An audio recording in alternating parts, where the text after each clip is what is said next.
Hello everyone, আজকের mini ব্লগটা হচ্ছে ট্রাভেল রিলেটেড। আর আমরা এখন হাওড়া স্টেশনে ঘড়িতে 11:45 মতন বাজছে। আমাদের ট্রেন হচ্ছে চেন্নাই মেল, যেটা রাত্রির 12:45। আর আমাদের টিকিটটা হচ্ছে ফার্স্ট ক্লাসে, তাই একদম সামনের দিকে চলে আসতে হয়েছে। স্টেশনটা নতুন প্ল্যাটফর্মে ছিল, কিন্তু নতুন প্ল্যাটফর্ম হলেও প্ল্যাটফর্ম ছাড়িয়ে অনেকটাই এগিয়ে আসতে হয়েছে আমাদের। উঠে পড়েছি ট্রেনে। ট্রেনটা ফার্স্ট ক্লাসের তো খুব এরকমই হয়। আর আমাদের দুজনের টিকিট, তাই আমরা এক্সপেক্ট করছিলাম যে আমাদের যদি একটা সিঙ্গেল কুপ পড়ে, কিন্তু আমাদের শেয়ারিংয়ে পড়েছিল। 4 জনের একটা কুপ হয়। আর রাত অনেকটাই হয়েছে, এখন বিছানাপত্র রেডি, এবার ডিনার করেই আসা হয়েছে। এবার উঠে খালি ঘুম। তো পরের দিন সকালের আবার চা নিয়েও চলে এসছে।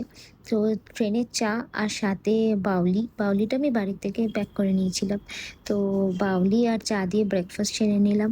ট্রেনের টাইমটা পৌঁছানোর কথা 9:30, কিন্তু দেখাচ্ছে অনেকটাই লেট, প্রায় 1 থেকে 1.5 ঘন্টা। তো পৌঁছাতে তো অনেকটাই দেরি হয়ে যাবে।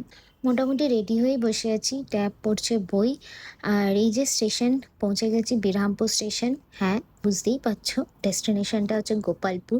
ট্রেনে করে আসতে গেলে বিরামপুর স্টেশনে নামতে হয়, গাড়িতে তো আসাই যায়, তবে ট্রেনে আসলে বিরামপুরে নেমে সেখান থেকে ক্যাব বা অটো দুটোই বুক করা যায়। এবার স্টেশন থেকে বেরিয়েই আমাদের ক্যাব বা অটো বুক করতে হবে। এরপর গোপালপুরে গিয়ে আমরা কোথায় থাকবো, কি করব, সেই সবগুলো নিয়ে পরের আর একটা মিনি ব্লগে আসবো। তাই এখনকার জন্য টাটা।